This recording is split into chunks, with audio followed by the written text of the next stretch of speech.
자, 파워포인트 열었습니다. 파워포인트 보이시는 분은 한 분만 내주세요. 네, 네, 감사합니다. 오늘 저희가 나눌 말씀의 제목은 저희가 계속 하나님 나라라는 주제로 시리즈 설교를 하고 있는데요. 하나님 나라 시리즈 7번째 시간입니다. 그리고 오늘 나눌 말씀의 제목은 하나님 나라와 축사 사역이라는 제목입니다. 오늘 설교는 세 가지 흐름으로 진행이 되는데요. 첫 번째는 축사 사역의 도구들, 두 번째는 축사 사역의 이론적인 토대, 세 번째는 축사 사역의 실제입니다. 저는 생각해 보니까 오늘 설교를 준비하면서 그 축사 사역, 쉽게 말하면 귀신을 쫓는 사역이죠. 이 귀신을 쫓는 사역을 언제 시작하게 됐을까 생각해 보니까 제가 20대 중반 때 청년 때였어요. 열심히 진짜 성령님 그때 22살 때 깊이 만나고 20살 때 거듭나고 22살 때 성령님 깊이 만나서 25살 때는 청년인데 거의 막 전도사님 목사님처럼 막 온갖 기도회 예배 다 참석하고 온갖 성경 공부 다 참석하고 이랬던 아주 열심히 있는 청년이었죠. 그때 제가 열심히 찬양 인도를 청년들 안에서 하고 있었는데요. 어떤 한 기도회, 청년들 기도회 초대를 받아서 찬양 인도로, 그래서 뭐 악기 이런 거 없고 그냥 기타 한 대로 찬양하고 뭐 중보기도 인도하고 이제 이런 거였어요. 청년들만 있고 목사님들 전사님들 없는. 그래서 청년들이랑 막 찬양을 하고 있는데 그날따라 뭔가 하나님의 임재가 강력하게 부어진 게 느껴졌습니다.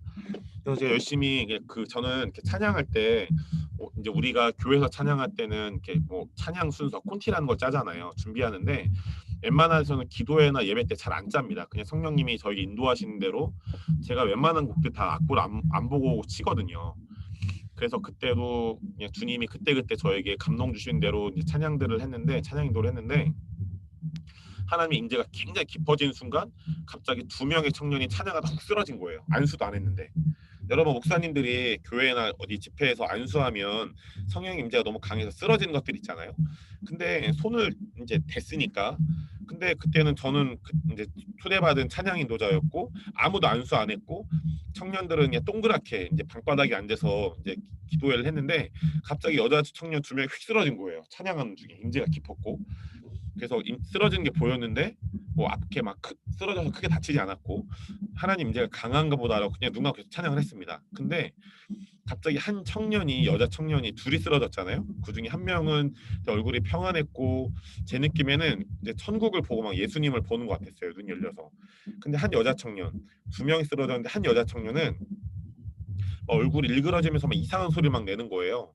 그래서 제가 찬양을 하고 이렇게 눈 감고 찬양하고 기도를 하다가 다른 청년 막 찬양 기도하고 있고 찬양하고 있고 뭔가 느낌이 이상해가지고 그냥 계속 찬양을 했습니다. 근데 점점 막 기괴한 이렇게 소리를 내고 막 몸이 뒤틀어지더니 뭐 이상한 소리를 내는 거예요.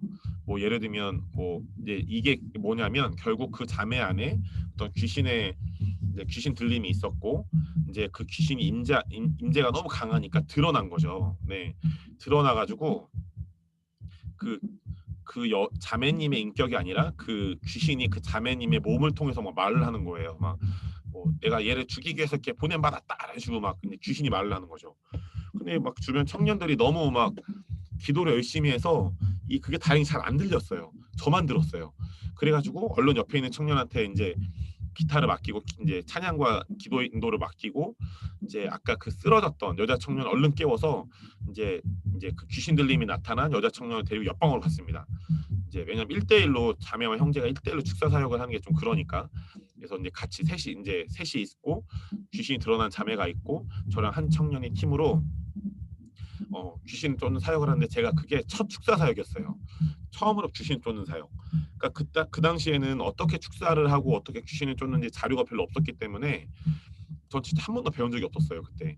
근데 제 안에 성경 말씀이 기억이 났는데 이제 처음 축사를 해야 되니까 이미 귀신이 드러났고 쫓아야 되니까 어떻게 해야지라고 하고 있는데 성경에 예수님이 명령하시는 게 느껴졌어요. 명령하시는 구절이 이렇게 생각이 났어요.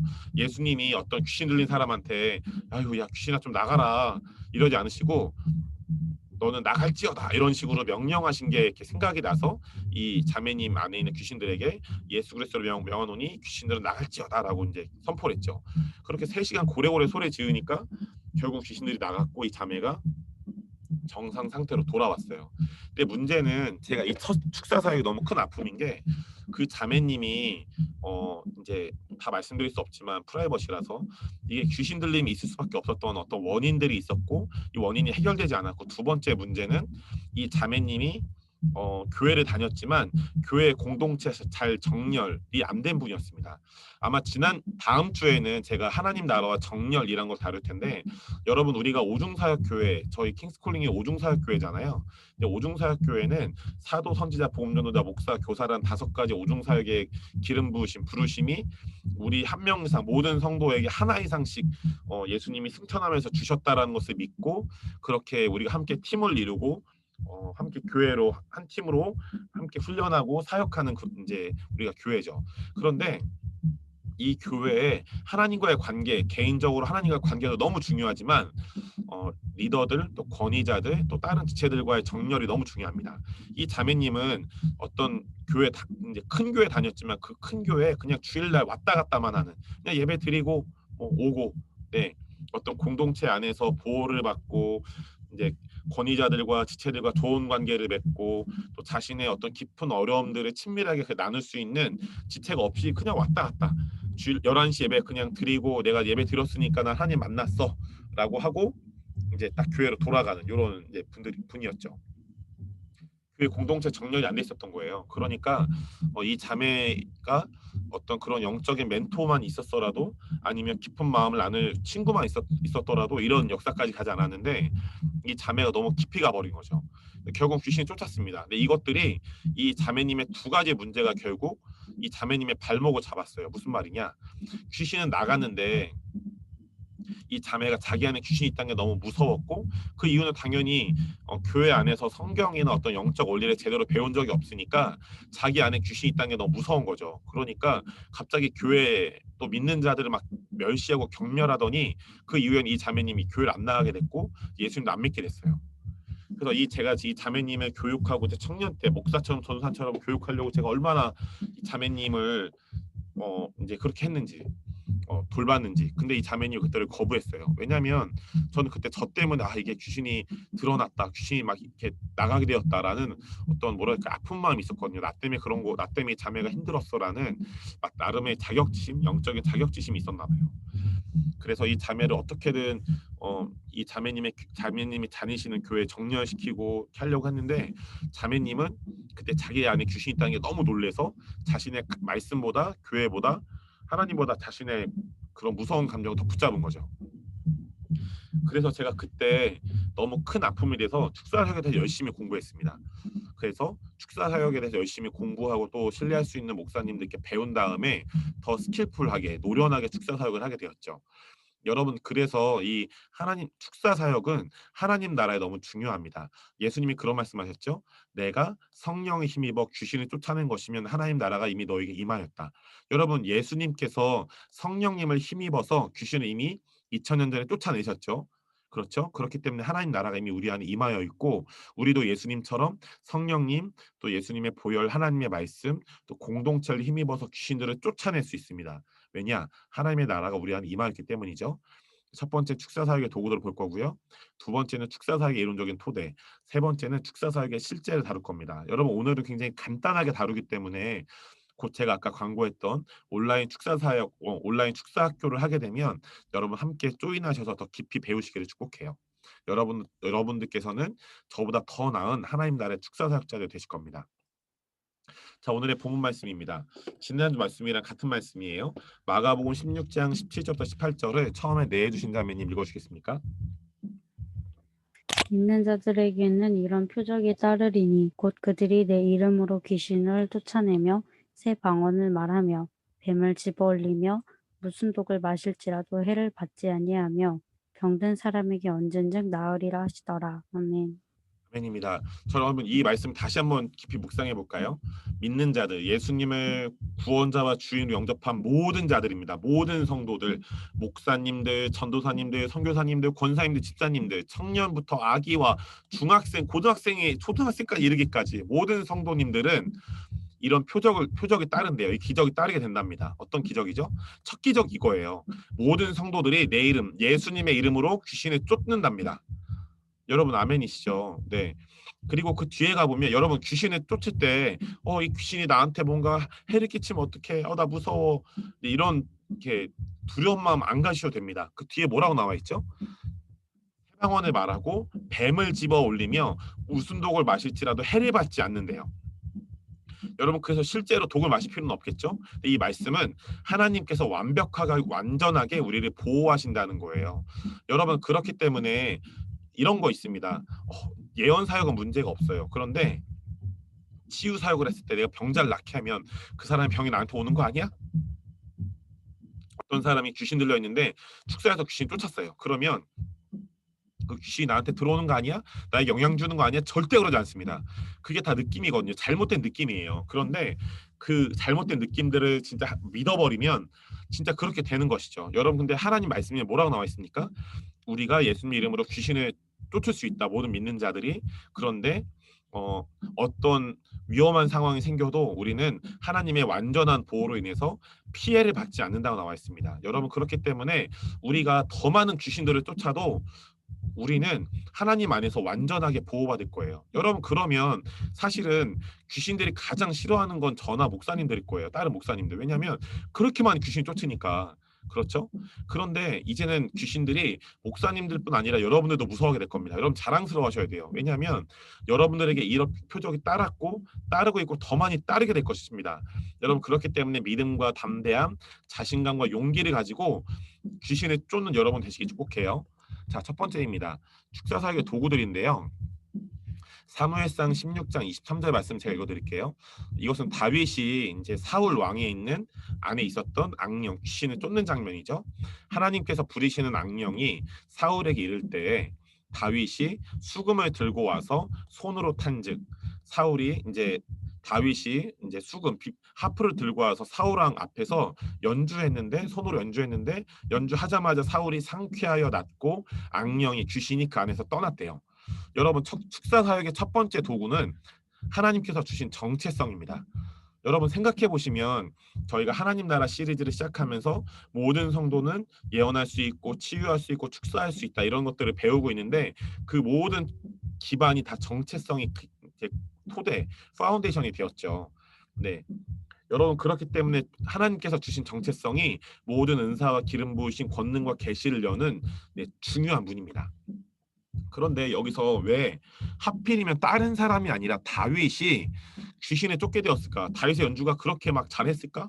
그러면 여러분 생각해 보시면 다윗의 연주가 놀랍기 때문에 귀신이 쫓겨진 거라면 여러분 뭐 예를 들면 정말 연주를 잘하시는 분들 연주를 들었을 때 귀신이 나가야 되잖아요. 그러니까 연주도 어떤 뭐 한 몫을 할 수 있습니다. 그런데 여기 이 말씀에서 중요하게 여기는 건 다윗이라는 사람이 사울 안에 있던 귀신을 쫓았다는 거예요. 그럼 다윗에게 굉장히 중요한 포커스가 있다는 거겠죠. 그런데 다윗이라는 그 이름이 히브리어 원어로 사랑함. 이것을 쉽게 얘기하면 다윗의 히브리어 원어적인 이름의 뜻은 하나님의 사랑받는 자라는 것이죠. 근데 이 하나님의 사랑받는 자, 다윗의 이름이 하나님의 사랑받는 자인데 이게 뭐가 중요하냐? 여러분, 이 성경에는 예표라는 게 있습니다. 예언적인 어떤 표징. 그래서 그 사람을 통해서 그 사람의 어떤 행동과 모습들을 통해서 우리가 하나님께서 주신 가능성을 미루어 짐작하게 되는 것들이 있죠. 여러분, 이 다윗이 하나님의 사랑받는 자이기 때문에 귀신이 쫓았잖아요. 그런데 로마서 8장 28절에 보면 이런 말씀이 있어요. 우리가 알거니와 하나님을 사랑하는 자, 곧 그의 뜻대로 부르심을 입은 자들에게는 여러분 하나님을 사랑하는 자들이 있대요. 또 하나님의 뜻대로 부르심을 입은 자들이 있대요. 누구입니까? 바로 우리 모든 성도들이죠. 그러니까 이 다윗은 하나님의 사랑받는 자, 다윗은 모든 성도들의 예표인 거예요. 그러니까 다윗이 하나님의 사랑받는 자에게 귀신을 쫓을 수 있었던 것처럼 모든 성도님들, 모든 믿는 자들이 하나님을 사랑하는 자, 곧 그의 뜻대로 부르심을 입은 자들이기 때문에 우리가 귀신을 쫓을 수 있는 것이죠. 자, 로마서 8장 37절 말씀인데요. 아까 내해주신 자매님께서 읽어주시겠습니까? 그러나 이 모든 일에 우리를 사랑하시는 이로 말미암아 우리가 넉넉히 이기느니라. 자, 아멘입니다. 아멘. 여러분, 우리가 귀신을 쫓을 수 있죠? 아멘이시죠? 첫 번째 도구는 정체성. 그런데 우리가 그 정체성을 공부하면서 이걸 배웠습니다. 하나님께서는 우리에게 하나님 나라에 이기는 자의 정체성을 주셨다. 그 증거가 무엇일까요? 이 로마서 8장 37절의 말씀이 후반에 제가 줄을 쳐놨죠. 우리가 넉넉히 이긴대요. 이 모든 일에 우리를 사랑하신 이 하나님 때문에 우리가 예수님 성령님 때문에 우리가 넉넉히 이긴답니다. 그런데 이 말씀이요. 영어 성경에 보면 더 놀랍게 번역돼 있어요. 영어 성경 번역은 우리가 세상의 정복자들보다 더 나은 존재들. 그러니까 우리 한 분 한 분이 하나님 나라에 이기는 자들이라는 정체성을 이미 갖고 있다는 거죠. 그렇기 때문에 우리에게 올 것은 승리밖에 없다는 거예요. 여러분, 잠언 말씀에 이런 말씀이 있죠. 대적 그 위인의 생각이 어떠한즉 그 사람이 어떠하다. 이게 무슨 말이냐면 그 사람이 어떠한 생각을 가지고 있는 거냐, 그 사람이 어떠한 생각을 가지고 있는 것이 바로 그 사람이라는 거예요. 예를 들면 박경록이라는 사람이 저로 예를 들게요. 예를 들어서 제가 막 패배주의적인 생각을 갖고 있어요. 나는 믿는 자지만 귀신이 무서워. 나는 귀신이 무섭다고. 나는 소중해. 귀신 쫓을 수 없어. 이런 패배주의적인 생각을 가진다면 박경록은 패배라는 생각을 갖고 있는 거죠. 그러면 박경록이 바로 패배라는 사람인 거예요. 박경록은 패배다. 근데 우리 킹스콜링 교회 우리 성도님들은 저보다 승리자의 이제 승리자의 생각, 승리자의 사고 방식을 갖고 계시기 때문에 하나님께서 여러분들을 보실 때, 박경록은 패배지만 우리 킹스콜링 교회 성도들은 승리구만 이렇게 여기신다는 거죠. 왜요? 우리가 세상의 정복자들, 복음으로 인해서 우리가 세상의 정복자들보다 더 나은 하나님 나라에 이기는 자들이 되었기 때문입니다. 여러분 이 정체성으로 인해서 우리가 귀신을 쫓을 수 있고요. 이미 사탄과 귀신들을 이기신 예수님 때문에 우리도 사탄을 이길 수 있는 것이죠. 자, 디모데후서 1장 7절 말씀입니다. 하나님이 우리에게 주신 것은 두려워하는 마음이 아니요. 여러분 이 두려워하는 마음이 영어 성경에 보면요. 모든 영어 성경에 두려움의 영이라고 번역돼 있어요. 실제로 이 두려움의 영은 귀신의 한 종류입니다. 여러분 그렇기 때문에 우리가 이런 거 있죠. 목사님 전 두려움이 많아요. 하나님께서 저를 처음 지으실 때부터 두려움이 많게 아주 소심하게 아주 마음이 작게 지으셨나 봐요. 이렇게 말씀하시는 분을 외부에서 만났습니다. 근데 제가 꼴꼴꼴 웃었어요. 그분 좀 은혜가 있으신 분이었는데 그래서 목사님 왜 웃으세요? 저는 심각하게 얘기한 거예요. 이렇게 말씀드렸거든요. 근데 제가 한마디 하고 나서 그 성도님이 막 펑펑 울면서 목사님 말이 맞다고 제가 저를 과소평가했다고 진짜 은혜 받고 돌아가셨습니다. 무슨 말을 했냐? 자, 혹시 이런 거에 해당되시는 분들이 있다면 제 말 잘 들어보세요. 여러분, 지금 여러분이 느끼실 때는 여러분 자신을 내성적이고 내가 마음이 소심하고 겁 많고 쫄보처럼 느껴지고 내 자신 이렇게 생각하시죠. 그럴 수 있어요. 그런데 하나님 나라에서 하나님 아버지가 예수님이 성령님이 우리를 한 분 한 분을 독특하게 만들어서 이 땅에 보내실 때 우리 모두 안에 하나님이 우리 한 분 한 분 혹은 뭐 이렇게 몇 분에게 쫄보, 내성적인 마음 이런 두려움에 진짜 막 소스라치게 놀라는 이런 아주 작은 마음을 만들어서 이 땅에 보내셨을까요? 아닙니다. 여러분 고린도후서에 보면요. 기록된 바 하나님께서 우리에게 믿음의 마음을 주셨대요. 믿음의 마음이 언제부터 있었을까요? 하나님이 창세전에 우리를 계획하시고 우리 이 땅에 만들어 보내실 때부터 믿음의 마음을 주셨죠. 그렇죠, 여러분. 그런데 우리에게 믿음의 마음이 그동안 사용되지 못했어요. 왜냐? 예수님을 영접하고 그리고 나서 이 믿음의 마음이 우리 안에 있다는 것이 확인이 되어야 그리고 이것을 어떻게 사용할 수 있느냐를 훈련이 돼야 이 믿음의 마음을 사용할 수 있거든요. 그런데 첫 번째 문제, 그동안 예수님을 영접하지 못했다면 이 믿음의 마음을 사용할 수 없다. 두 번째, 예수님을 영접했지만 내 안에 믿음의 마음이 있는 것을 믿지 못하고 발견하지 못하면 사용할 수 없다. 세 번째, 믿음의 마음이 나에게 와 있는 것은 믿지만 어떻게 사용하는지 훈련되지 않으면 사용할 수 없는 거예요. 여러분 중요한 게 있습니다. 그럼 우리 안에 지금 믿음의 마음이 있습니다. 고린도서 말씀대로 있어요. 그러면 왜 두려움의 영이 공격을 하냐?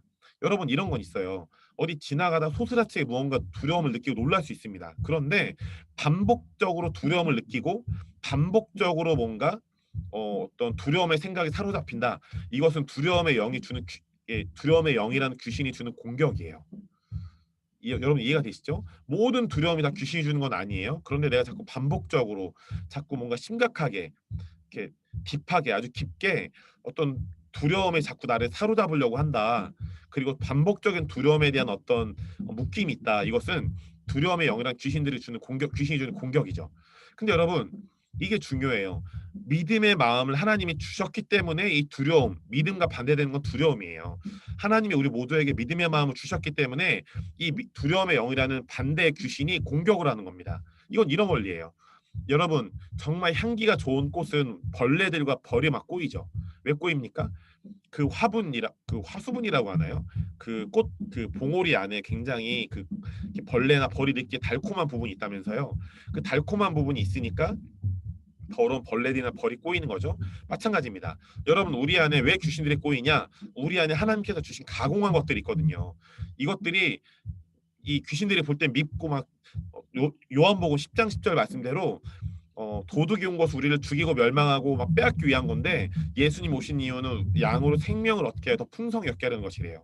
그러니까 귀신들이, 사탄이 우리를 볼 때는 꼴보기 싫은 거죠. 쟤 뭔데, 박경록 뭔데, 쟤네 뭔데, 왜 자꾸 하나님 좋은 거 넣어놨어? 이 꼴보기 싫은 것들 다 뺏어버릴 거야, 이렇게 오는 거죠. 우리 안에 좋은 게 있으니까 더러운 귀신들이 꼬이는 거예요. 그 좋은 게 뭡니까? 하나님이 우리에게 주신 것은 두려워하는 마음, 두려움의 영이란 귀신이 아니래요. 그럼 하나님이 어떤 좋은 것들을 주셨냐? 이미 오직 능력. 하나님께서 이미 우리에게 능력을 주셨죠. 우리가 몇 주 동안 기도원에 대한 말씀을 나누었을 때 보셨죠? 하나님께서 기도원에게 이미 이스라엘을 구할 능력을 주신 것처럼, 이 말씀 그대로 디모데후서 1장 7절 말씀 그대로 하나님은 우리 가정과 또 이 도시와 지역과 나라와 열방을 구할 능력을 이미 주셨어요. 하나님이 우리에게 주신 것은 능력이다. 두 번째, 사랑이고 또 절제하는 마음이죠. 여러분, 그렇기 때문에 하나님께서 능력과 사랑, 절제하는 마음을 주셨기 때문에 여러분, 우리 더 이상 하찮은 존재가 아니에요. 여러분 기도하실 때 있잖아요. 이런 기도 하시는 분 다 그 오늘 가볍게 회개하시고 취소하시길 바래요. 하나님, 제가 아주 본래만도 못해서, 하나님, 제가 아주 지렁이만도 못해서 제가 이런 존재입니다. 여러분, 이거는 겸손의 기도가 아니라요, 하나님이 우리에게 주신 정체성을 판단해버리고 하찮게 여겨버리는 죄입니다. 죄, 자기 판단이라는 죄예요. 여러분, 그렇기 때문에 여러분 자신을 하찮게 여기는 건 겸손이 아닙니다. 여러분이 드러날 수 있는 자리에서 그 겸손이라는 것은, 여러분이 높이 드러날 수 있는 자리에서 오히려 다른 분들을 더 좋게 낮게 여기는 게 바로 겸손이죠. 나를 하찮게 여겨버리는 거. 난 벌레 같은 존재고요. 난 아무것도 아니고요. 난 지렁이보다 아주 하찮습니다. 이거는 겸손이 아니라 자기 자신을 정죄하고 죄책감을 판단하는 것입니다. 여러분, 그렇기 때문에 하나님이 우리에게 주신 것은 오직 능력과 사랑과 절제하는 마음이죠. 여러분, 그렇기 때문에 하나님의 사랑받는 자인 모든 성도들에게는 하나님께서 주신 정체성으로 인해서 귀신을 쫓아낼 수 있는 능력이 주어져 있습니다. 자, 두 번째, 축사사역의 도구들 두 번째는 예수님의 이름이죠. 마태복음 5장 23절 24절 말씀입니다. 예수께서 온 갈릴리에 두루 다니사 그들의 회당에서 가르치시며 천국 복음을 전파하시며 백성 중에 모든 병과 모든 약한 것을 고치시니 그의 소문이 온 수리하에 퍼진지라. 예수님이 하나님 나라의 복음을 전파하시고 모든 병, 몸의 모든 질병, 모든 약한 것, 마음의 고통과 아픔들 고치시고 또 귀신을 쫓으신 게 연결되어 있겠죠. 그러니까 뒤에 모든 앓는 자, 각종 병에 걸려서 고통당하는 자, 귀신 들린 자, 간질하는 자, 중풍병자들 데려오니 그들을 예수님 다 고쳐버리셨대요. 그러니까 예수님의 이름에 능력이 있습니다. 자, 요한일서 3장 8절을 처음에 내주신 자매님 읽어주시겠습니까? 죄를 짓는 자마다 마귀에게 속하나니 마귀는 처음부터 범죄함이라. 하나님의 아들이 나타나신 것은 마귀의 일을 멸하려 하심이라. 아멘. 아멘. 여러분, 하나님의 아들 예수님이 이 땅에 오신 이유는 마귀의 일, 귀신 정도의 여러분, 귀신들도 등급이 있어요. 사탄이 가장 높은 귀신이고요. 우리가 알고 있는 그 귀신들이라는 애들이 가장 낮은 하위의 이제 계층이거든요. 그러니까 여러분, 우리가 개개인의 귀신을 쫓을 수 있는데요. 사탄을 이기려면 개개인의 싸움이 아니라 우리가 연합해서 싸워야 되는 것이에요.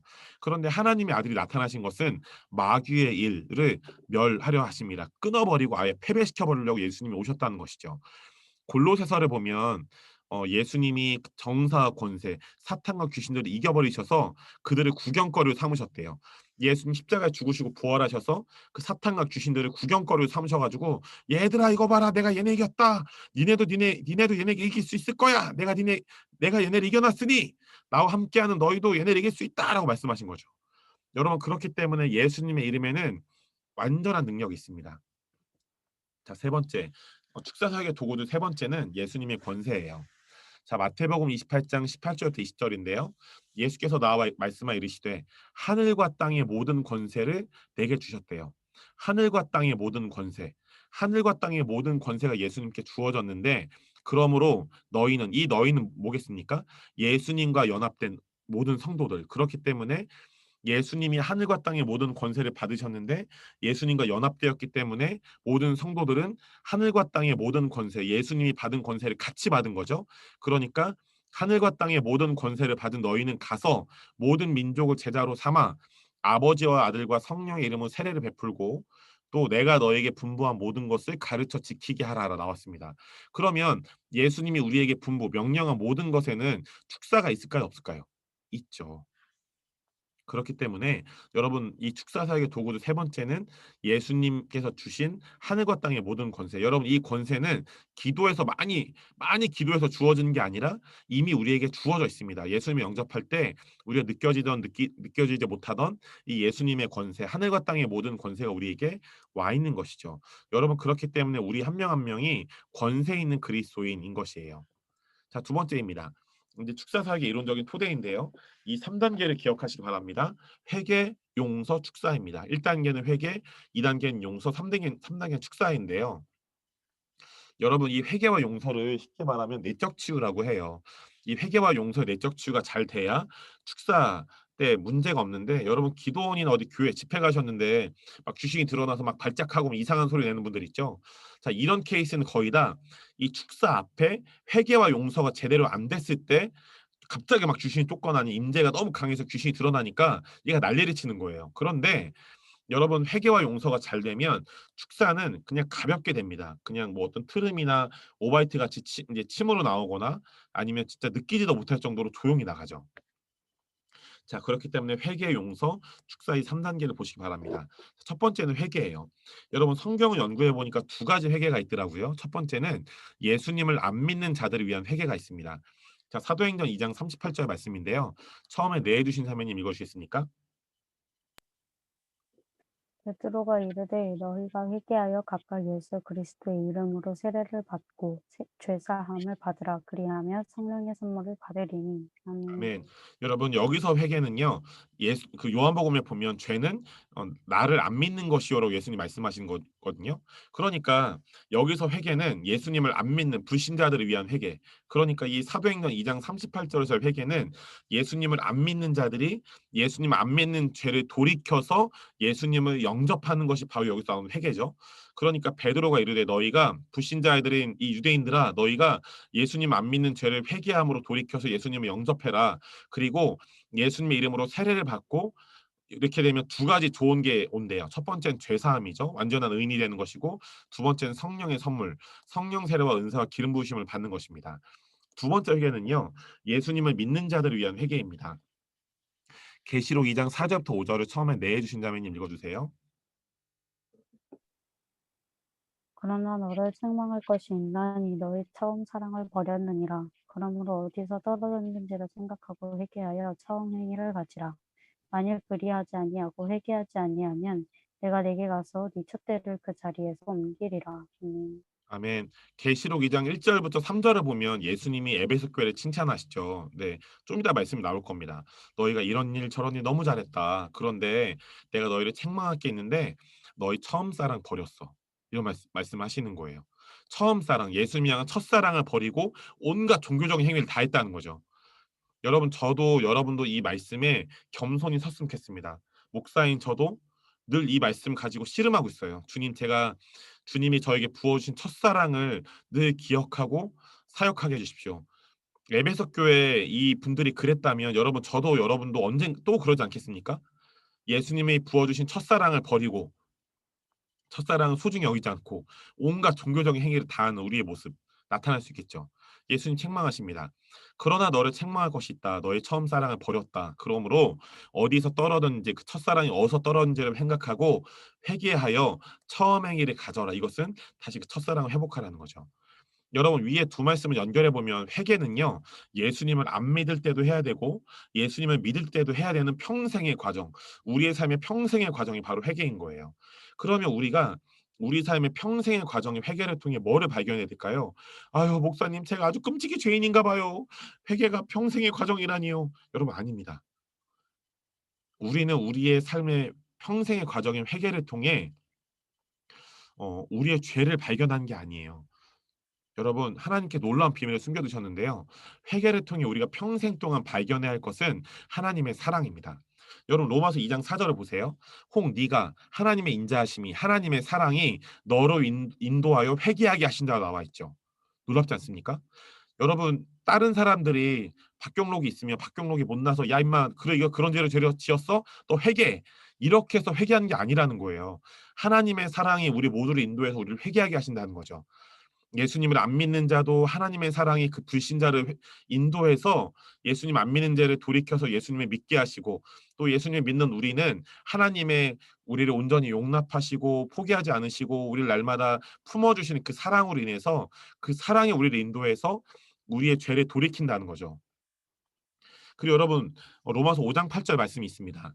우리가 아직 죄인 되었을 때 그리스도께서 우리를 위하여 죽으심으로 하나님께서 우리에 대한 자기의 사랑을 확증하셨대요. 여러분, 우리가 죄인이었을 때도 예수님이 우리를 위해서 죽으심으로 하나님의 사랑을 확증하셨답니다. 여러분, 죄인이었을 때도 우리가 예수님을 영접할 때도 회개가 있다면 이 회개를 통해 발견해야 될 것이 바로 하나님의 사랑이라는 거예요. 근데 그 사랑은 어떻습니까? 로마서 9장 38절 39절. 내가 확신하노니 사망이나 생명이나 천사들이나 권세자들이나 현재일이나 장래일이나 능력이나 높음이나 기품이나 다른 어떤 피조물이라도 우리를 우리 주 예수 그리스도 안에 있는 하나님의 사랑에서 끊을 수 없답니다. 여러분, 회개가 평생의 과정이에요. 믿지 않는 자일 때도 회개는 필요하고 우리가 믿는 자로서도 계속 회개가 필요합니다.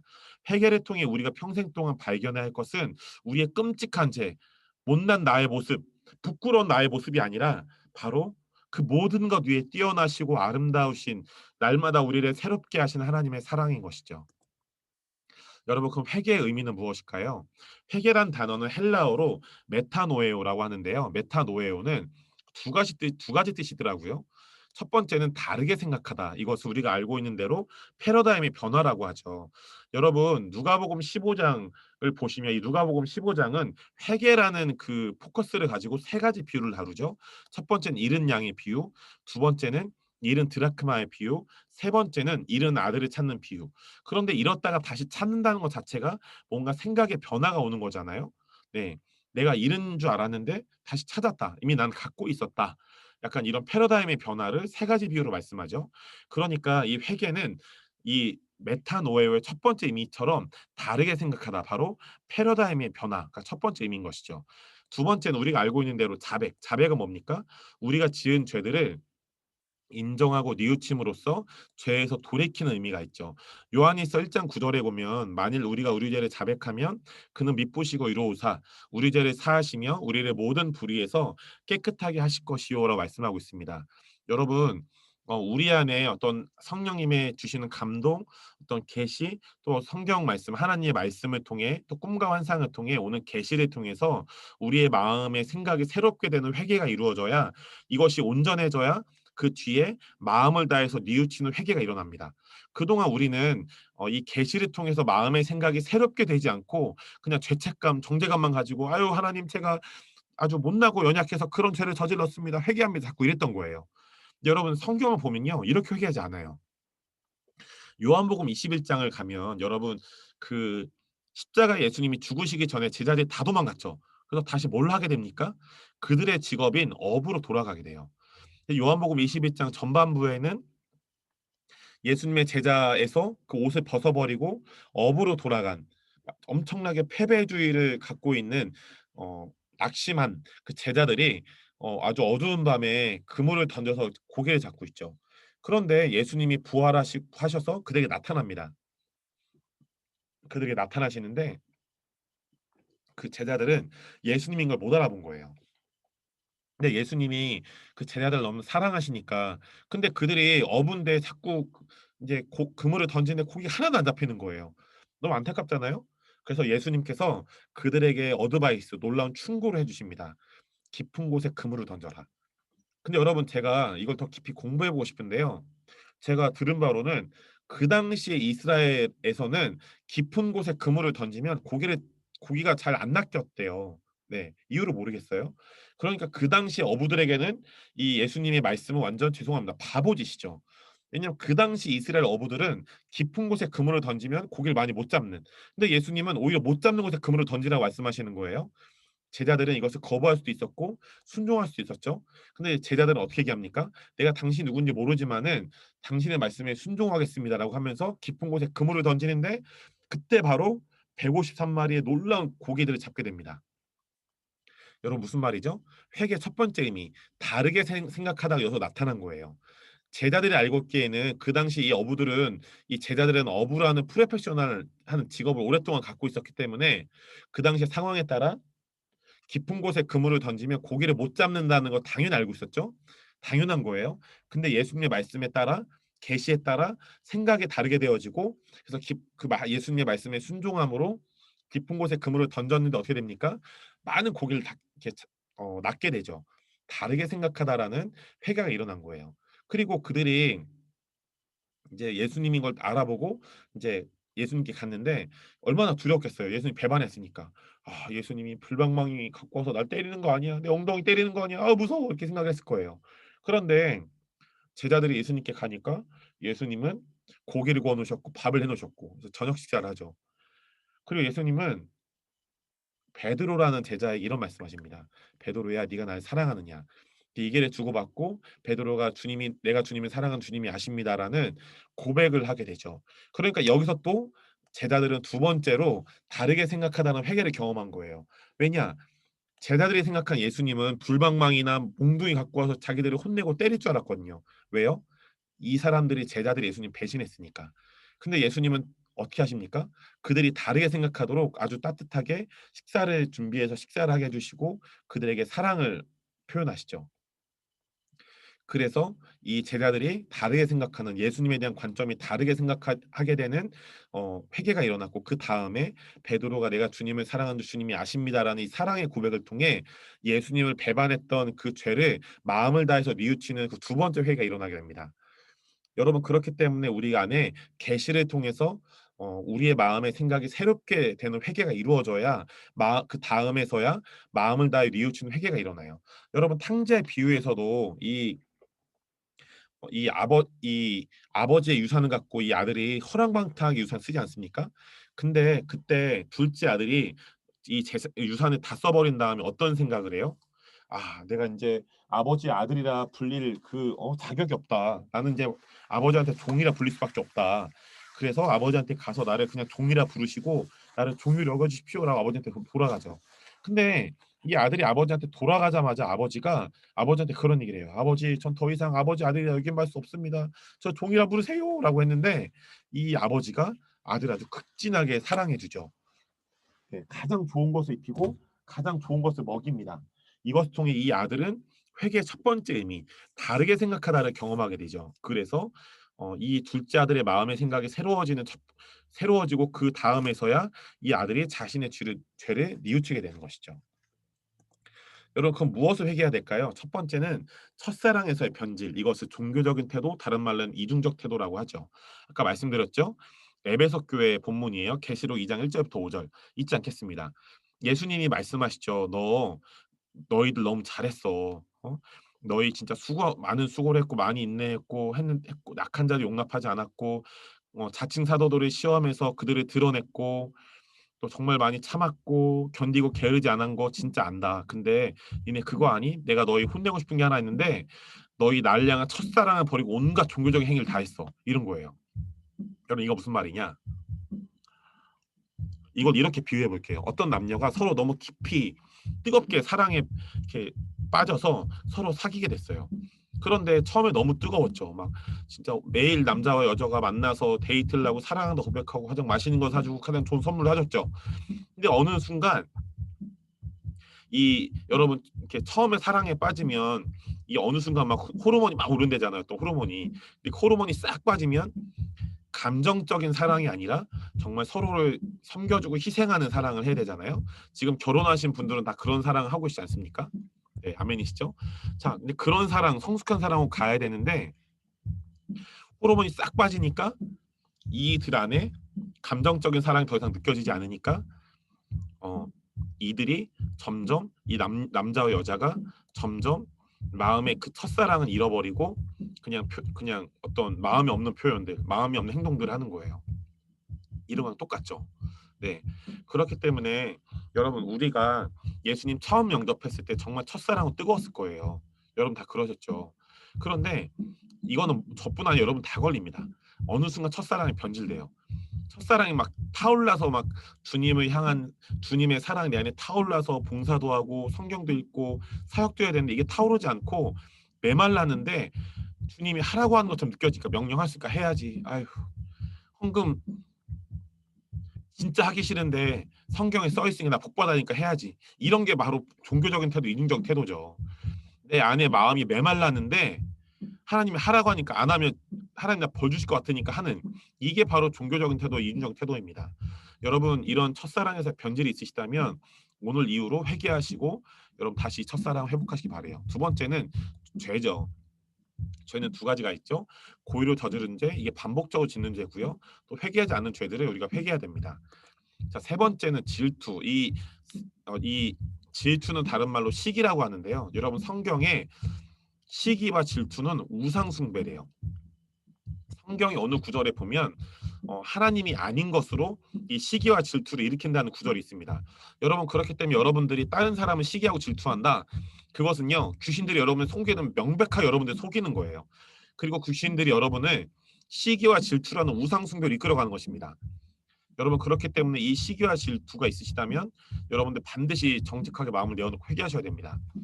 처음에 내해주신 자매님께서 잠언서 14장 30절 읽으시겠습니까? 평온한 마음은 육신의 생명이나 시기는 뼈를 썩게 하느니라. 아멘. 여러분 이 말씀을 보세요. 평온한 생명, 육신의 생명이래요. 그러니까 마음의 어떤 그 선한 부분들이 우리의 몸에 어떤 몸에 좋은 영향을 미친다는 거죠. 근데 시기, 이건 안 좋은 마음이잖아요. 누군가 시기하고 질투한 이런 것이 내 뼈를 썩게 한대요. 내 몸의 관절과 골수의 뼈에 안 좋은 영향력을 미친답니다. 여러분 실제로 그래서 다는 아니지만 반복적으로 뼈가 아프신 분들, 뭐 허리나 뭐 어깨나 이런 분들 있잖아요. 다리나 뼈 관절에 문제가 있으신 분들은 자신의 마음에 혹시 내가 용서하지 않는 사람이 없나, 내가 회개하지 않는 게 없나 잘 살펴보셔야 됩니다. 왜냐, 마음에 안 좋은 것들을 받아들이고 선택해버려서 이것을 취한 순간 그것이 시기죠. 그것으로 인해 내 몸에 안 좋은 영향력, 뼈를 썩게 하는 것과 같은 안 좋은 영향력을 미친다는 것입니다. 여러분 그래서 치유 사역을 지난주에 나눴지만 치유 사역을 할 때 때론 치유 사역을 섬기는 분들 안에 어떤 다른 사람을 용서하지 않는 사람이 없는지 잘 점검해야 된다 말씀드렸죠. 그래서 그분들이 다른 사람을 용서하지 못한 다른 사람들이 있다. 그럼 그들을 용서하지 못한 것들 회개하고 용서하기만 해도 그 자리에서 뼈가 싹 나는 분들이 있습니다. 왜냐? 시기는 뼈를 썩게 하기 때문이죠. 우리 마음에 안 좋은 것들이 우리의 몸을, 우리의 관절과 골수와 뼈를 안 좋게 하기 때문입니다. 자, 네 번째 우리가 회개해야 될 것 네 번째는요. 과거의 결핍에 묶여서 결핍에만 집중하는 것이에요. 자, 밑에 마태복음 16장 7절 10절 말씀을 처음에 내주신 자매님 읽어주세요. 여자들이 서로 의논하여 이르되 우리가 떡을 가져오지 아니하였도다거늘 예수께서 아시고 이르시되 믿음이 작은 자들아 어찌 떡이 없으므로 서로 의논하느냐 너희가 아직도 깨닫지 못하느냐 떡 5개로 5,000명을 먹이고 주운 것이 몇 바구니며 떡 7개로 4,000명을 먹이고 주운 것이 몇 광줄이었는지를 기억하지 못하느냐. 아멘. 아멘. 여러분 마태복음 이 16장 이 말씀의 상황은 대략 이렇습니다. 제자들과 예수님이 말씀을 나누는데 또 많은 사람들이 있는 거예요.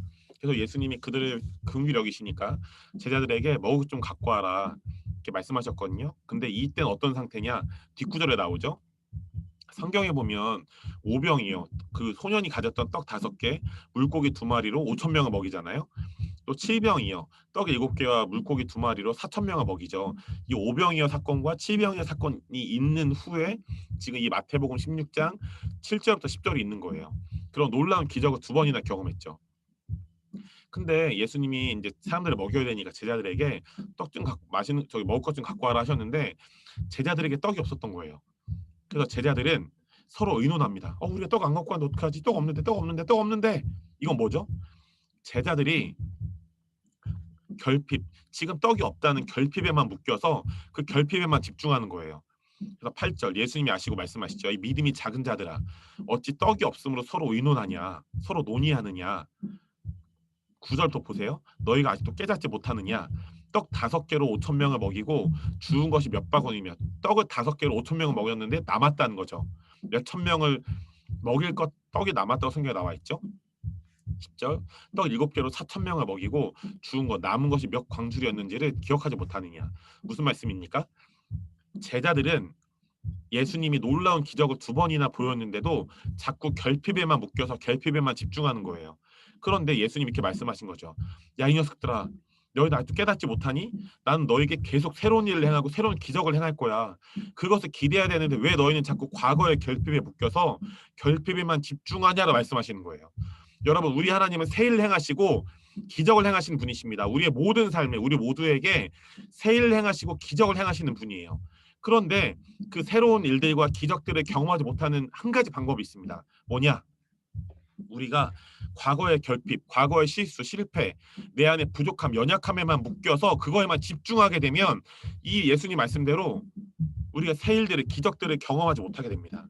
여러분, 그렇기 때문에 과거의 결핍들, 실수들, 실패들, 내 연약함들, 부족함들에 묶여서 결핍에만 집중한 것들을 회개하시고 새 일을 행하시고 기적을 행하신 놀라운 일들을 행하신 하나님을 더욱 기대하시기 축복합니다. 5번째 염려 근심이죠. 자, 마태복음 6장 30절 말씀입니다. 오늘 있다가 내일 아궁이에 던져진 들풀도 하나님 이렇게 입히시거든. 하물며 너일까 보냐 믿음이 작은 자들아. 자, 아까 이 전에서는 예수님이 왜 제자들에게 믿음이 작은 자라고 하셨죠? 예수님이 일으키실 새 일들, 기적들을 기대하지 않고 과거의 결핍에만 묶여서 그 결핍에만 집중했거든요. 근데 예수님은 왜 또 제자들에게 믿음이 작은 자라고 했을까요? 단순합니다. 염려하고 근심했거든요. 여러분, 이 하나님, 이 염려와 근심은 하나님을 온전히 신뢰하지 않는 거예요. 하나님을 온전히 신뢰했다면 하나님이 나를 매일매일 잘 입혀주시고 잘 먹여주시겠지라는 그 신뢰함으로 나가게 되니까 염려와 근심이 껴들 수 없고 믿음이 작은 자의 모습이 아니라 큰 믿음을 가진 자의 모습 살아가죠. 근데 여러분, 우리 안에 조금이라도 염려와 근심을 틈을 준 순간 그것을 통해 우리 안에 주신 하나님의 믿음이 사용하지 못하게 됩니다. 그래서 어떻게 됩니까? 염려와 근심이 우리 안에 들어오게 된 순간 우리는 믿음이 작은 자가 돼버려요. 근데 하나님이 우리를 처음 만드신 모습은 어떤 자였다? 큰 믿음을 가진 자들의 모습이다. 여러분, 그렇기 때문에 여러분의 삶에 여러분 목사님 저는 사람이 어떻게 제 염려와 근심을 못 갖습니까? 네, 갖지 마세요. 선택하지 않으셔야 됩니다. 날마다 여러분이 하나님을 향한 신뢰함으로 반응하시길 바래요. 모든 문제에 대해서. 여러분은 그냥 사람이 아니라 예수님의 사람이시잖아요. 저와 여러분이. 여러분, 그렇기 때문에 아주 조금의 염려도, 아주 큰 염려와 근심도 여러분의 마음에 받아들이지 않으시길 축복해요. 왜냐? 잠언서 17장 22절 말씀이 중요하기 때문입니다.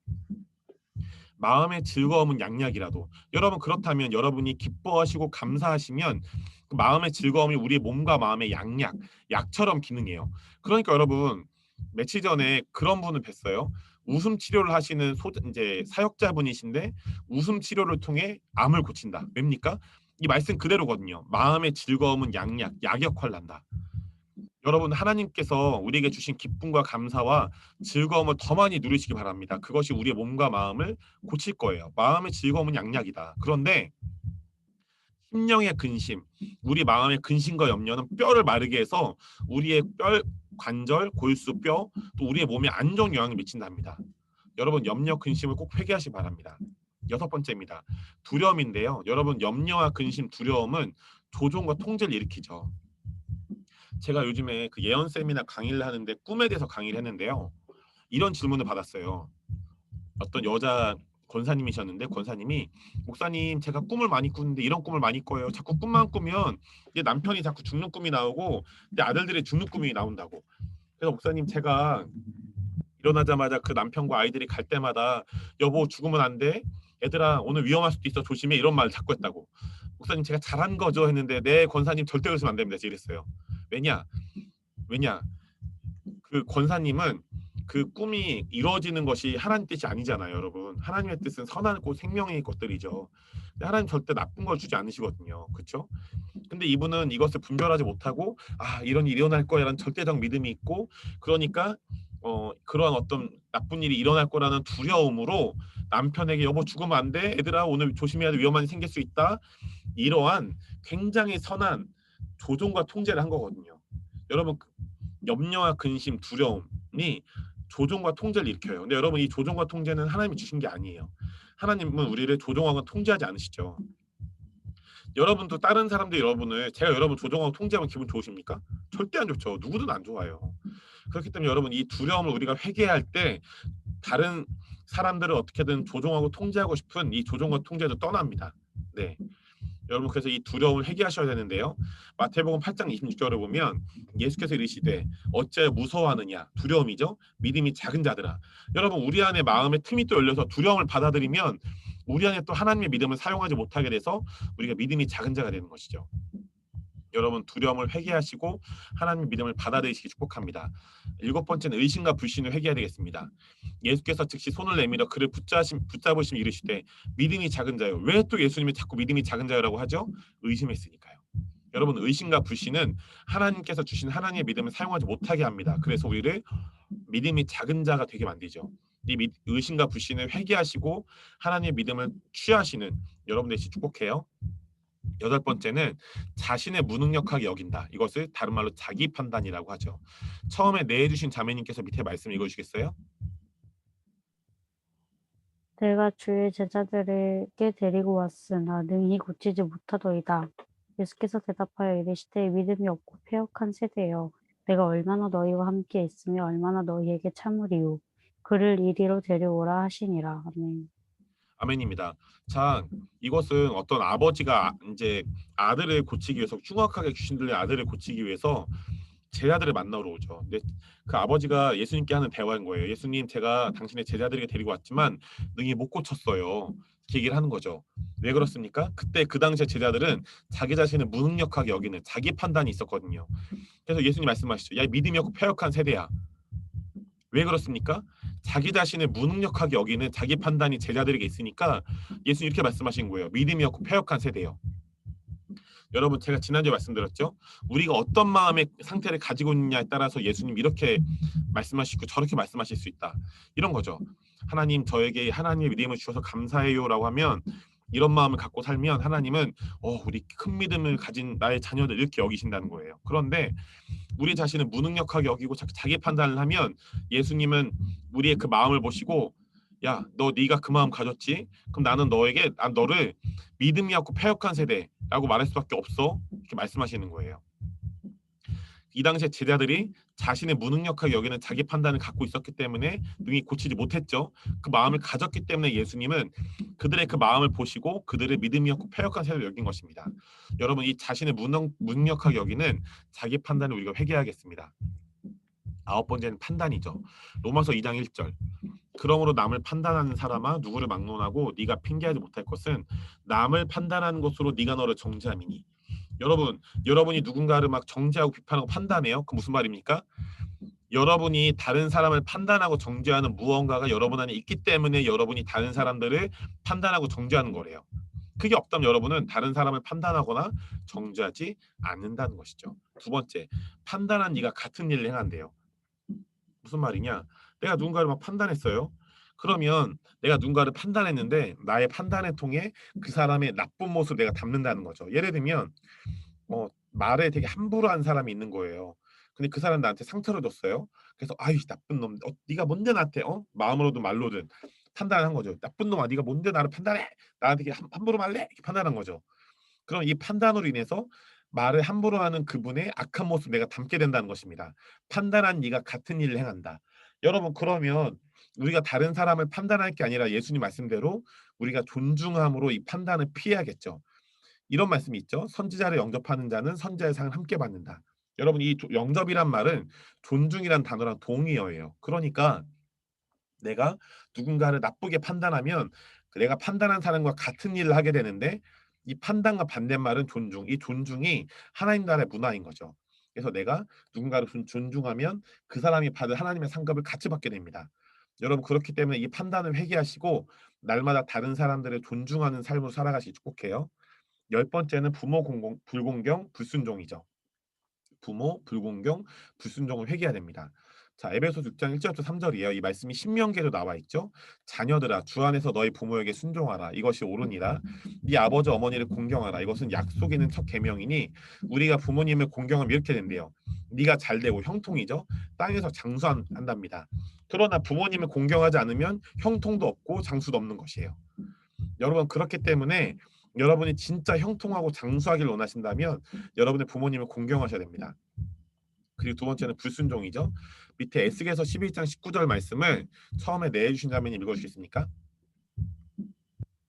내가 그들에게 한 마음을 주고 그들에게 새로운 정신을 심어주며 그들에게서 돌 같은 굳은 마음을 제거하고 순종하는 부드러운 마음을 주어 그들이 내 법을 지키고 내 명령에 순종하도록 하겠다.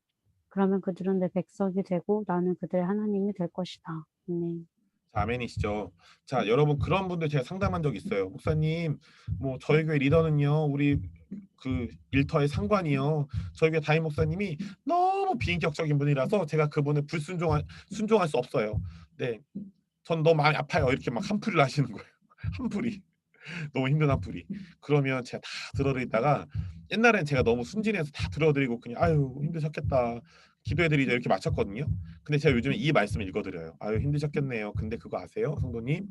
성도님에게는 하나님 이미 성도님에게 순종할 수 있는 마음을 주셨어요. 그런데 성도님이 그 순종을 선택하지 않으면 그게 불순종이 돼서 안 좋은 결과가 올 수도 있습니다. 그렇기 때문에 그런 분들이 권위자분들이 리더분들이 안 좋은 건 참 가슴 아프지만 그분들에게 순종하실 때 다윗과 같이 하나님의 복이 당신에게 주어질 것입니다라고 말씀드려요. 왜냐? 여러분 우리가 자꾸 이렇게 뭐라 해야 될까요? 이렇게 우리가 볼 때 이렇게 비인격적인 분들을 보면 그리고 그분들 되게 힘들면 우리가 그런 한풀이 많이 하잖아요. 하나님, 내가 저 사람 순종하고 싶지 않아요. 그리고 내가 저 사람에게 순종할 마음도 없어요. 거짓말이에요. 이미 불의한 권위자일지라도 순종할 수 있는 마음이 이미 우리에게 주어져 있습니다. 왜냐? 아까 잘 읽어주셨죠? 내가 그들에게 우리 모두에게 하나님이 한 마음을 주신대요. 그 한 마음이 뭡니까? 그들에게 새로운 정신을 심어준대요. 그들에게서 돌처럼 굳은 마음을 제거하고 순종하는 부드러운 마음을 주었대요. 그래서 하나님의 법, 하나님의 명령에 순종하도록 한대요. 여러분 순종하는 부드러운 마음이 있다면 반대로 돌처럼 굳은 마음이 있겠죠? 그럼 돌처럼 굳은 마음은 뭐예요? 불순종하는 마음이죠. 하나님은 이미 돌처럼 굳은 마음, 불순종의 마음을 제거해 버리셨고 순종의 마음만 넣은 거예요. 왜요? 우리가 하나님의 말씀에 순종하고 부모에게 또 영적 권위자들, 리더들, 일터의 또 상관들에게 순종함으로 하나님의 복만 우리가 받기를 원하시거든요. 아멘이시죠? 불순종하면 우리가 불순종을 선택해 버리면 하나님 예비하신 복을 받지 못해요. 이게 마귀가 원하는 거. 근데 하나님께서 이미 우리 안에 불순종의 마음을 제거해 버리시고 돌처럼 굳은 마음을 제거해 버리시고 순종하는 부드러운 마음을 주셨대요. 그럼 이것을 선택해서 우리가 순종하게 되면 놀라운 복이 임하는 것이죠. 여러분 부모 불공경과 불순종의 이 것들을 꼭 회개하시기 축복해요. 여러분 두 번째입니다. 두 번째는 용서고요. 용서의 의미를 보겠습니다. 첫 번째, 용서는 자유함을 얻는 것이죠. 주인이 노하여 그 빛이 다갑도록 그의 옥졸들에게 넘기니라. 너희가 각각 마음으로부터 형제를 용서하지 아니하면 나의 하늘 아버지께서도 너에게 이와 같이 하시리라 나와 있죠. 마태복음 18장 34절 35절 말씀이에요. 주인이 노해서 그 빛이 다갑도록 그의 옥졸들 어떠한 사람을 감옥을 지키는 부하들에게 넘겨버렸대요. 그런데 우리가 각각 마음으로부터 형제자매를 용서하지 않으면 우리 하나님 아버지가 우리를 감옥에 가둬버린대요. 무슨 말입니까? 우리를 자유케 하지 않는다는 거죠. 그럼 반대로 용서는 뭐예요? 자유함을 얻는 것입니다. 여러분 그렇기 때문에 여러분의 마음을 힘들게 하는 분들, 막 크게 힘들게 하는 분들뿐 아니라 여러분이 크고 작게, 여러분이 상처받고 이렇게 여러분을 뭐 크고 작게 이렇게 어렵게 하시는 분들, 마음을 어렵게 하시는 분들 즉각 용서함으로 여러분이 자유를 얻으시기 바랍니다. 왜요? 용서는 자유함을 얻는 것입니다. 두 번째 용서는 영혼육의 전인격적인 치유와 회복을 얻는 것이에요. 자, 시편 39편 13절을 보시면 주는 나를 용서하사 용서를 통해 어떤 일이 일어난대요? 내가 떠나 없어지기 전에 나의 건강은 몸에 대한 영역이죠. 몸에 대한 건강을 회복시키소서라 말씀하고 있습니다. 왜죠? 용서는 영혼육의 전인격적인 치유와 회복을 얻는 것이기 때문이죠. 제가 아까 카페에서 이제 커피를 마시면서 책을 읽고 있는데 어깨가 너무 아팠다고 그랬잖아요. 근데 치우기 돌리 해야겠다라고 했는데 그전부터 치우기도 계속 했거든요. 근데 잘 안 났어요. 막 목이 안 돌아가고 목이 너무 아팠는데 근데 카페에서 갑자기 어떤 사람들을 용서하겠다는 마음이 들어서 용서를 했고요. 그리고 그 다음에 치유를 선포했는데 그 용서기도 그 다음에 치우기도 하자마자 목이 막 우두둑 돌아가기 시작하더니 목이 아픈 게 싹 사라졌어요. 지금은 제가 볼 때 한 20%만 남았고 80% 처음보다 80%가 치유가 됐습니다. 여러분 왜죠? 용서는 전인격적인 영혼육에 전인격적인 치유 회복을 풀어놓습니다. 세 번째는 용서는 하나님께 온전히 정렬하는 것이에요. 자, 마태복음 6장 14절 15절을 아까 처음에 내해 주신 자매님 읽어주세요.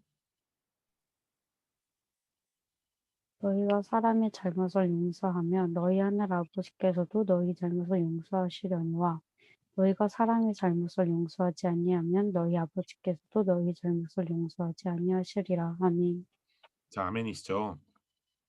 자, 우리가 사람의 잘못을 용서하면 하나님께서도 우리의 잘못을 용서하신대요. 왜요? 용서는 하나님께 온전히 정렬되는 거거든요. 그러나 우리가 사람의 잘못을 용서하지 않으면 하나님 아버지도 우리 잘못을 용서하지 않는데요. 왜요? 용서하지 않으면 하나님께 온전히 정렬하지 않는 거예요. 여러분 그렇기 때문에 용서함으로 하나님께 온전히 정렬되시기 바랍니다. 그래서 하나님께서 우리의 잘못을 용서하실 수 있는 은혜를 받으시기 바래요. 자, 두 번째. 여러분, 용서의 은혜는 이미 우리에게 주어져 있어요. 아까 순종의 은혜도 우리에게 주어져 있다고 그랬죠? 용서의 은혜도 이미 우리에게 주어져 있습니다. 자, 요한일서 4장 17절. 이로써 사랑이 우리에게 온전히 이루어진 것은 우리로 심판날에 담대함을 가지게 하려 함이니 주께서 그러하신 것 같이 우리도 이 세상에서 그러하니라. 이 말씀을 쉬운 성경에 보면 후반절만 볼게요. 우리가 이렇게 담대해지는 것은 그리스도께서 사신 대로 또한 우리도 이 세상에서 그렇게 살기 때문입니다. 그러니까 예수님께서 이 땅에서 어, 십자가의 죽으심으로 우리 모든 죄를 용서하신 대로 우리도 이 세상에서 용서하며 살기 때문입니다. 나와 있는 거예요. 무슨 말입니까? 용서의 은혜는 기도에서 주어지는 걸 수도 있지만 이미 우리에게 주어져 있다는 거예요. 그래서 우리가 의지를 사용해서 용서하게 되면 이미 우리에게 주어져 있는 용서의 은혜가 풀어진다는 것이죠. 자, 여러분 그렇기 때문에 용서는 우리의 의지가 반드시 이제 기반됩니다. 네, 그래서 우리의 의지를 사용해서 용서해야만 하는 것이죠. 왜요? 하나님께서 이미 우리에게 용서할 수 있는 은혜를 주셨기 때문입니다. 자, 용서는 방향이 있어요. 첫 번째는 하나님께 용서를 구함으로써 하나님께 값없는 용서를 받기. 자, 이것은 예수님이 십자가에 죽으시고 부활하심으로써 이미 하나님은 우리에게 값없는 용서를 이미 다 펼쳐 놓으신 거예요. 우리가 하나님께 용서를 구할 때 그 예수님으로 인한 하나님의 값없는 용서를 받는 이 복음의 신비를 경험하게 되는 거죠. 두 번째, 나를 용서해야 됩니다. 네. 세 번째, 나에게 피해를 입힌 사람을 용서해야 되는데 그럼 용서를 몇 번 해야 되냐? 밑에 나와 있죠. 일곱 번에 70번. 이것은 7 곱하기 70, 490번만 딱 하라는 게 아니라 성경에서 치른 완전함의 의미예요. 그러니까 용서가 완전해질 때까지 하나님께 용서를 구하고 나를 용서하고 나에게 피해를 입힌 사람을 용서해야 한다는 것이죠. 여러분 그렇기 때문에 여러분 안에 여러분이 힘들게 했던 사람이 있었다. 근데 한 번 용서 기도를 했다. 근데 그놈 생각하면 또 힘들고 어렵다. 막 마음이 어렵다. 당연히 그럴 수 있습니다. 이 용서가 완전해질 때까지 용서한 기도를 반복해서 해야 용서가 완전할 때까지 해야 그 용서가 완전해졌을 때 더 이상 하지 않아도 된다는 것이죠.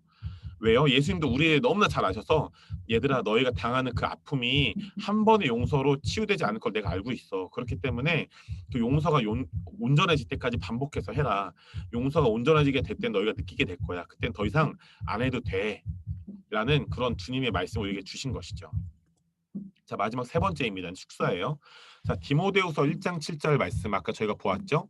자, 이 두려워하는 마음이 영어 성경 이 마음이란 단어가 영어 성경 전부에 보면 스피릿 영어로 번역돼 있는데요. 헬라어로는 이 마음이란 단어가 푸뉴마라고 번역이 돼요. 근데 이 푸뉴마는 성경의 세 가지 의미로 번역이 됩니다. 첫 번째는 성령님을 말할 때 푸뉴마가 쓰이고요. 두 번째는 귀신들을 지칭할 때 푸뉴마가 쓰이고요. 세 번째는 우리의 마음을 지칭할 때 푸뉴마가 쓰여요. 근데 여기서는 이 마음이란 단어가 귀신들을 지칭하는 푸뉴마로 이제 나와 있는 것이죠. 자, 하나님 우리에게 주신 것은 두려워하는 마음, 귀신인 두려움의 영이 아니라 오직 능력과 사랑과 절제하는 마음인데 이 절제하는 마음은 헬라 원어로 인간의 자제하는 마음이랍니다. 여러분 그렇기 때문에 중독을 이기는 건 성령님의 권능이 맞아요. 그런데 하나님의 사랑도 맞고요. 우리 모두의 사랑도 맞습니다. 또 우리가 절제해야 돼요. 그런데 기도를 많이 해서 능력과 권능 또 절제하는 마음이 사랑이 부어지지만 그것도 맞아요. 그런데 간과하지 말아야 될 건 이미 우리 안에 주어져 있어요. 이 말씀대로. 근데 우리가 그것을 기도하면 하나님이 더 부어 주셔서 흘러 넘치게 되는 거죠. 자, 이사야서 61장 3절입니다. 무릇 시온에서 슬퍼하는 자에게 화관을 주어 그 죄를 대신하며 기쁨의 기름으로 그 슬픔을 대신하며. 이제 잘 보세요. 찬송의 옷으로 그 근심을 대신하시고로 나와 있는데 찬송의 옷으로 그 근심을 대신하시고, 이 근심이라는 단어가 킹제임스 버전에는 The Spirit of Heaviness, 무거움의 영, 무거움의 귀신이라고 나와 있고요. NIV 영어 성경에는 이 근심이라는 단어가 A Spirit of Despair, 절망의 귀신이라 번역되어 있습니다. 여러분 그렇기 때문에 여러분의 삶이 무겁게 느껴지죠? 네, 때로는 저도 그렇게 느껴져요. 그런데 자꾸 삶의 무거움에 자꾸 묶이고 그것에서 벗어나지 못한다. 이것은 이 근심이라 번역되어 있는 이 무거움의 영, 절망의 영들이 우리를 묶어서 계속 절망과 무거움으로 우리의 삶을 묶어버리고 아예 그냥 그것을 가둬버리려는 거예요. 여러분 이 귀신들의 소행이죠. 무거움의 영, 또 절망의 영이라는 귀신들의 소행입니다. 여러분 그럴 때 무엇을 해야 됩니까? 바울과 신라가 감옥에 갇혔을 때 기도하고 찬양했는데 초자연적으로 감옥이 열렸죠. 여러분 마찬가지입니다. 이 절망의 영, 무거움의 영이 우리를 묶을 때 찬송의 옷, 우리에게 주어진 찬양의 옷으로 우리가 기뻐하고 감사함으로 찬양할 때 이 절망의 영과 무거움의 영을 돌파할 수 있습니다. 여러분 그렇기 때문에 여러분 이 회개와 용서 축사를 통해 놀라운 축사 사역을 풀어내신 여러분 되시기 예수 이름으로 축복합니다.